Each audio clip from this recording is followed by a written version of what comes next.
আমি তোমার কথা মতো আমার অফিসে তোমাকে একদিনের জন্য বস বাড়িয়েছে, আর এখন তুমি কিনা বলতেছো আমার বাড়িটাও দুদিনের জন্য ছাড়তে হবে? ইম্পসিবল। বস, মাত্র 2টা দিনের মধ্যে আমি আমার শ্বশুরকে বাড়ি থেকে বের করে দিব। শুনো, আমি তোমাকে সাফ সাফ জানিয়ে দিয়েছি, হবে না, ইম্পসিবল। কি বললেন বস? ইম্পসিবল? তাহলে আমাকে প্রতিদানের কথা বলে এখন কেন পানিতে ফেলতেছেন? আপনি কি চান আমার বিয়ে হতে না হতে আমার সংসারটা ভেঙে যাক, আমার জীবনটা ছারখার হয়ে যাক, আমি মরে যাই? এই আপনার প্রতিদান? আমি তো আমার কর্তব্য মনে করে আপনার জীবন বাঁচিয়েছিলাম স্যার, কিন্তু এই আপনি প্রতিদান দিচ্ছেন? আল্লাহ কিন্তু সইবে না বস, আল্লাহ দেখতেছে। আল্লাহ তুমি দেখো, আমার বস কিন্তু আমার সাথে বেইমানি করতেছে। আল্লাহ। কি হয়েছে আনিস? ওই তুই আঙ্গুল তুলে কথা কাজ কার সাথে? তোর বস না? আব্বা, ওই জিজ্ঞেস করতেছিলাম যে আমরা যে বাসায় থাকবো, মানে আমার যে বাসাটা, ওইটা কি গোছগাছ করা আছে কিনা, গোছানো আছে কিনা। পুরে হারামির বাচ্চা, তোর এত বড় সাহস, তুই বসের কথা শুনোস না? তোর বস তোরে বইলা গেছে ঘর গুছায় রাখতে।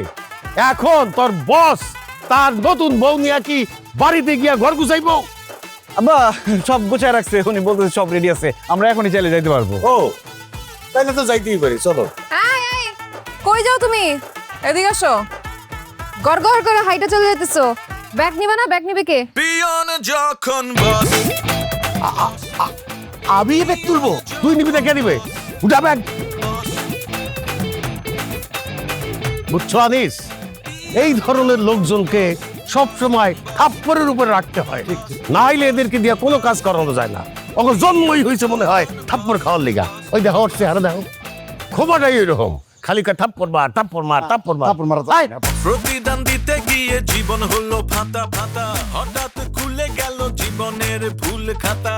বস নাই আর বস, আরে আল্লাহ, মিশে হয়ে গেছে সব। আরে আল্লাহ, কত বড় বাড়ি! আমি তো তোমার বাড়ি দেখে অনেক খুশি হয়েছি বাবা। এটা হীরার টুকরা জামাই পাইছি। তুই তো এখানে রাজরানী হয়ে থাকবি রে মা। এই কথা চিন্তা করে আমার চোখে জল এসে পড়তেছে। বাবা, কান্নাকাটি করো না এখন। আচ্ছা, এত বড় বাড়িতে তুমি একা থাকো কেন? কোনো কাজের লোক টুক নাই? আচ্ছা, তো ওই যে বিয়ে করবো, তো এই জন্য কাজের লোক সব ছুটি দিয়ে দিচ্ছে 1 মাসের জন্য। না না না না, ছুটি ক্যান্সেল। কারণ এত বড় বাড়ি আমি একা ট্যাগল দিতে পারবো না, কাজের লোক লাগবে। মারে চল আমরা একটু ভিতরে ঘুরে দেখি। ভেতরে ঘুরে দেখি। এদিকে মনে হয় বেডরুম। আসছেন? হ্যাঁ আনিস, আমি তোমার প্রতিদান দিতে দিতে একদম শেষ হয়ে যাচ্ছি। আমি কোথায় ছিলাম? বস, বস থেকে হয়ে গেলাম পিয়ন, এখন পিয়ন থেকে হয়ে গেলাম কুলি। আরে আমার নসিব, আরে নসিব, আমি তো একদম শেষ হয়ে গেছি। আমি আর পারতেছি না আনিস, আমাকে বিস্তার দাও। তোমার প্রতিদান দিতে আমি শেষ হয়ে যাচ্ছি।